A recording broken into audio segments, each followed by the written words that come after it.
you've kind of carved out a little place for yourself in the independent realm and have a really prolific resume there. But was there ever a point where like little Pat Healy wanted to be in a big budget superhero movie? Oh, of course. I mean, I am actually this week. I'm in the Captain America: The Winter Soldier, so that was like a big thrill for me, in a small part. But like, yes, as a kid, this is how I got into the business. You know, is loving movies and wanting to be a movie star.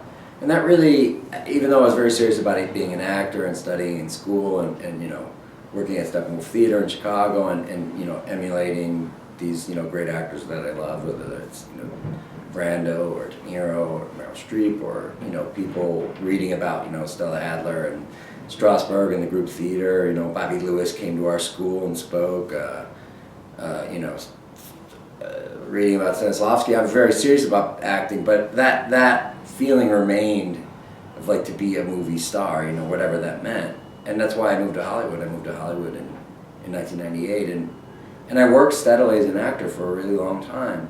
But it wasn't really,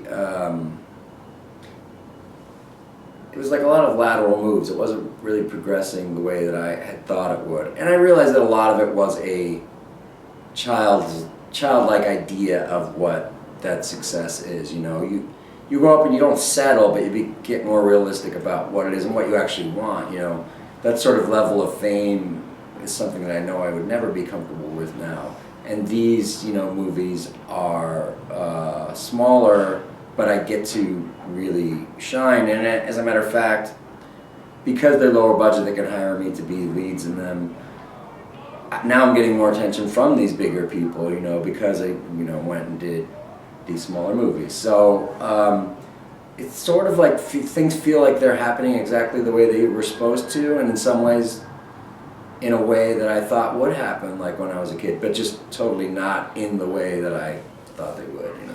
When you were making those lateral moves, was there any one film that you did that kind of changed your course and made you realize you were going in the wrong direction? I mean, I liked everything I did. I did 30 some hours of television as a guest star in hour-long TV shows mostly. I was in, you know, movies, you know, Ghost World, Magnolia, The Assassination of Jesse James, Rescue Dawn. They were all great films by great directors, but no one saw them at the time they came out. They're all films that people love now, you know, that became cult films and became, you know, successful later. But they were films that were critically mixed and didn't do business, you know. You know, the one film that I was in that did business was Pearl Harbor, and people really just didn't like that film, you know, so like... I remember you in that. Yeah, and so I you know, I was never like, you know, that guy, you know, because like it wasn't like people were seeing those movies really. It wasn't until later. So by the time people sort of caught up, I sort of like, I did Great Roll to Sound with Craig Zobel, where I got to play a lead, and then you know, I've been writing because I love movies, and that's why I got into this. Acting was my way in, but I always wanted to be a filmmaker. So I wrote a film, it got some attention, I got an agent, I got in the Writers Guild, I got hired, paid a lot of money, and I said, I'm not going to do this anymore. For now, I'm not going to go out on auditions, I'm not going to do pilot season, which is a thing that, you know, everyone does every year and is really disheartening. And I've never booked a pilot, even though I've tested for like a dozen of them, probably conservatively speaking. And I just concentrated on, since I was making the money with the writing, just doing things that I really wanted to do and that people asked me to do. So we had The Innkeepers and Compliance and Cheap Thrills, and it seems to have worked. I mean, it wasn't the plan to go like, oh, I'll turn myself into a known actor now or a star or anything. It just, I was lucky enough to be able to have been afforded the opportunity to go off and do these movies because they don't pay anything, you know, for 3 weeks or a month or whatever it is. And lo and behold, you know, these are movies that people see and like, and I've gotten attention for them. So it's kind of the right result has happened, but just not in the way that I thought it would. You know? And what's the process of choosing those movies that you actually went off and did? Because of all those movies you just named, I can't think of a single one that I don't thoroughly enjoy. Is there something you see in these that make you know it's going to work? I mean, I do have a very well-developed sense of taste. I'm a cinephile since I was a little kid. I was just gobbling up everything, and I have, you know, my whole life. So I have a really you know, I have, not that there's a zillion scripts coming into me and I'm like, oh, I think I'll do this one, but I have a really strong developed sense of what I think is good, and with people as well. And, you know, for example, it kind of got started with David Gordon Green, who was a friend of mine for a long time, 14 years now, and David knew Craig, and I met Craig briefly on Undertow, which is a movie that I worked on with David, and when Craig came up with Great World of Sound, that was, you know, David's idea to cast me, or suggested it to Craig, and luckily Craig agreed, and it was a fantastic script, so I was lucky in that way. And I feel like, since it was a movie that was a festival hit, but not, you know, it wasn't a theatrical hit, and it wasn't even really big on DVD or anything like that, but it's a film that people really like a lot. And the right people like it, people like you, for example, but filmmakers like Ty West and Evan Katz, who directed Cheap Thrills, that movie is the reason they cast me in their movies, you know? And I hear from all the time, but at the time when it came out, again, no one saw it, I didn't really get a lot of attention. The other actor who was very good in the film, Kenny Holliday, got a lot of attention, but I really didn't get singled out. So it didn't really do anything for me, but like, because I think I chose a good one, and I love that movie, it's still, you know, probably my favorite. I just saw it again a couple weeks ago. I got to do all these other ones that are good, because those people have good taste, and they know it's good, a good movie, and they know who's a good actor, you know, not to toot my own horn, and they don't, I knew that the kind of acting that I did in Great World of Sound meant that they weren't going to want some shticky, you know, piece of business like that. I don't do things that way. I play things real, and that's what they wanted for these. You know, there's a horror movie, and there's a, you know, this movie is kind of a horror movie, kind of a crazy, just a crazy premise, that they wanted to be grounded by a very realistic presence, you know, and also something that they felt like they could like, because the movies could really easily spin out of control, because they could become silly, but because of the performances, you know, not just by myself, but by everyone else, and both Innkeepers and Cheap Thrills, and especially even Compliance, like, it's very easy for people to say, like, I don't believe what's going on, but the acting is so meticulously solid, you know, that you really believe those people. So I guess that's, you know, I read a good script, I want a good story, and hopefully they want what I have to bring to the table, you know. And hopefully I can also, I like to choose things where I feel like if I read something, even if I thought it was good, I would want to feel like I was the person to bring something to that. And I also want to feel like there's something I could take away from that, because all of these films I've done, I've learned a lot about not only the work, but myself. They taught me something about myself, or about the world, or my place in it, or whatever. And I always want that, because if you're not making a lot of money and you're not even sure if anyone's ever going to see it, you might as well get something out of it, you know what I mean? Other than the great, I always have a great personal experience working with these people, but you should, you know, be able to learn and grow from it. I mean, I still consider myself an artist, because I suppose there's another way that I could have been doing this a long time ago. I was offered commercials and things like that I just didn't want to do, you know, and that I could have made my living that way. But to me, it's not just a job. I want to keep growing as an artist and a person. How did Cheap Thrills make you grow? What did you take out of that? Because what I took out of that is that I should never do a bet like that in my life. Well, I mean, it certainly makes me think about current climate, and I mean, even I struggle, you know, it's like we all do. But I learned the most from that, the most of all from that one, particularly because I always played a lot of repressed characters in these movies, whether it's, you know, that guy in Great World of Sound who's kind of too scared to really, like, you know, engage with the world, or in Innkeepers, a guy who's like afraid to, you know, try and express his real feelings and has problems with that, or in Compliance, I'm completely coiled up. I don't let any of it out, you know? And in this film, I got to be that person in the beginning, and then by the end of it, let it all out. And so it was just so cathartic to you know, really, I don't get asked to you know, play these kinds of parts ever. I never have, like, be very demonstrative, you know, and very, you know, explosive. And there was something, there's a particular scene in the movie where after something gruesome happens to me and I'm in a great deal of pain, and I summoned up this realistic, what I imagined would be, that would feel like, both physically and emotionally. And it's intense and people talk about it. And it was difficult to do, but it was there. And then I realized it was there, and then it made me feel so good because it was like a catharsis. It was like years of therapy, just like, being vomited up, and it's not really even a pun. And I've learned so much about myself. I mean, my friends, people tell me I seem like a different person since I made that film, I feel like a much more settled person. I realized that acting is it's something I knew, but it's got cemented with this movie, which is that I'm a flawed person. I have, like anyone else, I have certain elements of rage or anger or, sadness. I suffer from depression and anxiety and all these things, and this is my best way of working on that stuff, in a safe environment.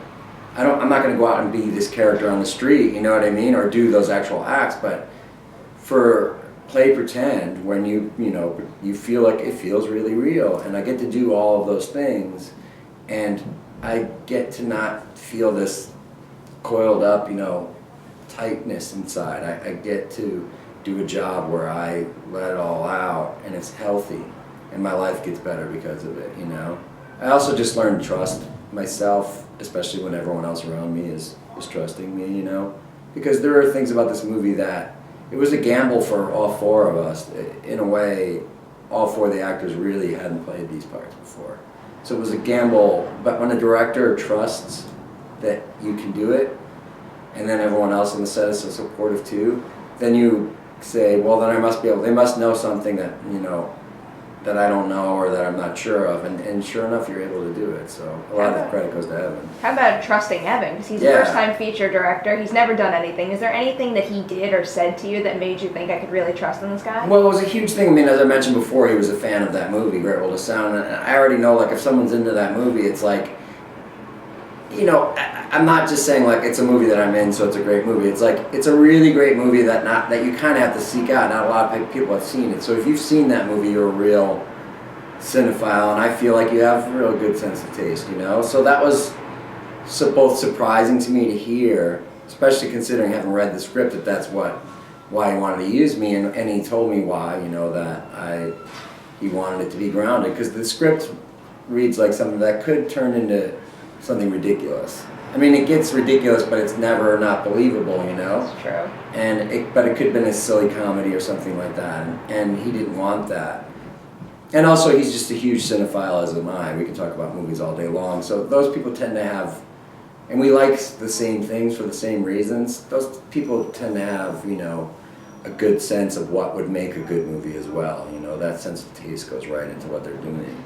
And on top of that, he's just, I don't know if I think you spoke with him. He's just the sweetest guy in the world. I mean, the easiest guy to be around, really modest and soft-spoken. And it's almost as if he wasn't making this great movie. And of course, when you make it, you're hoping for the best, but like, you never know that it's going to, be this movie that is, such a smash and, people love so much, or say like, he did a brilliant job directing it. I mean, we know now that the shooting was so hectic, but we know now that he knew exactly what he was doing, where the camera was all the time. He knew how he was going to cut it, because he really didn't have a whole lot of time to do it, and so it must have been so meticulously worked out, because I've seen it like a dozen times. I mean, it's a real work of art. So I'm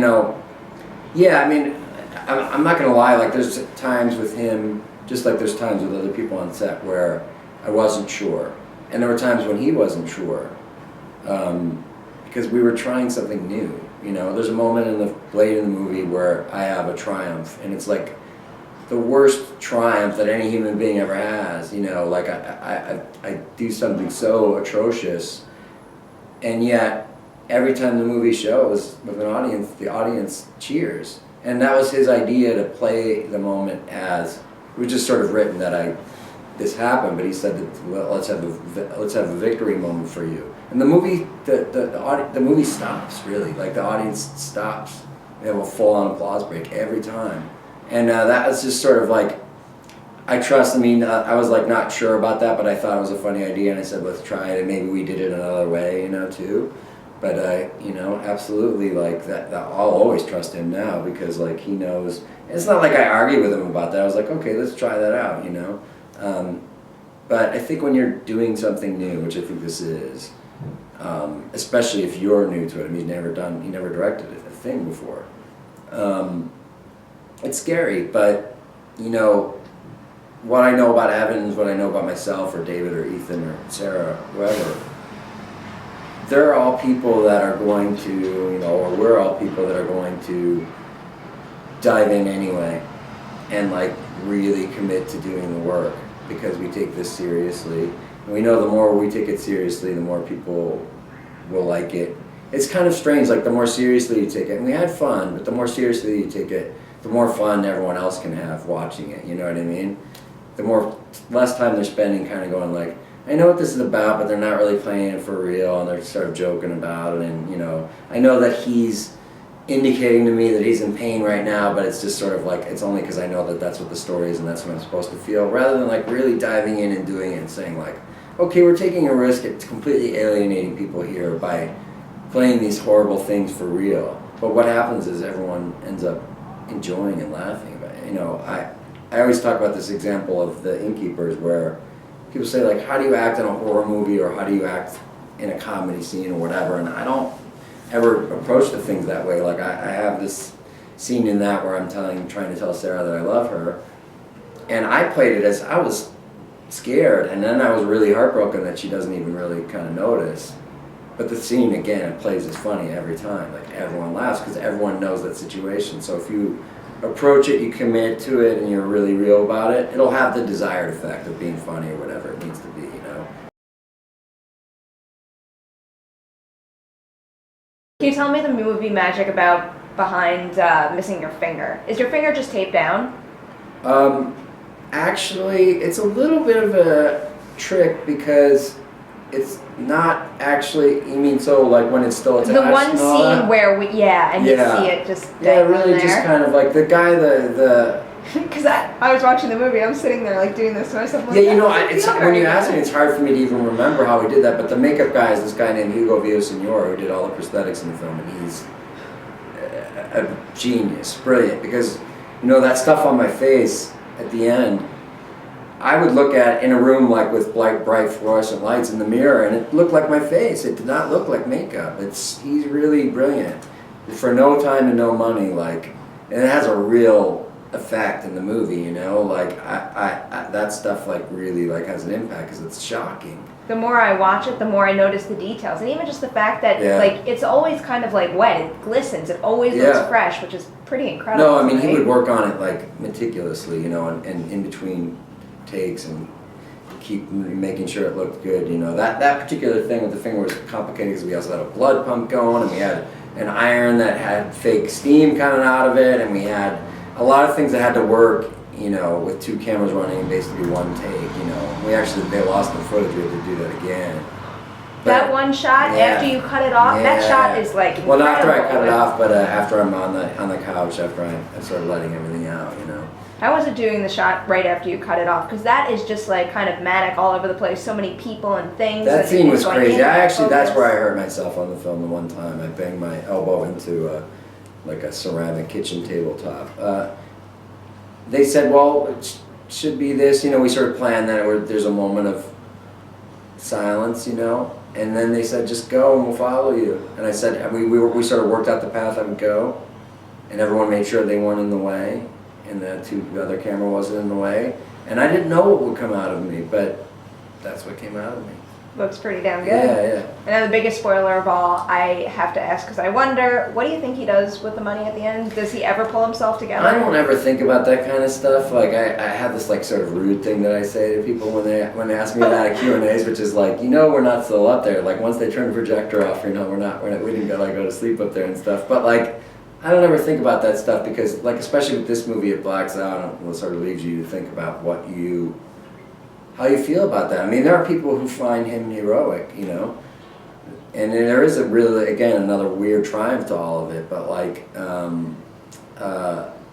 you know, as far as where we go, I mean, it's sort of like the question of like a lot of these movies, and Great World of Sound too, it's like, I like those, you know, sort of somewhat ambiguous endings. I mean, this has a little bit of a punctuation mark on it, but it's like, yeah, what is going to happen to someone like that? I mean, I like people to think about like, what would happen if, you know, I always said like, this is like The Hangover, but The Hangover at the end, everything's fine, and they go back to their wives, and their lives are fine. And this is that, but not, you know? What does happen, you know? Not anything good, I think.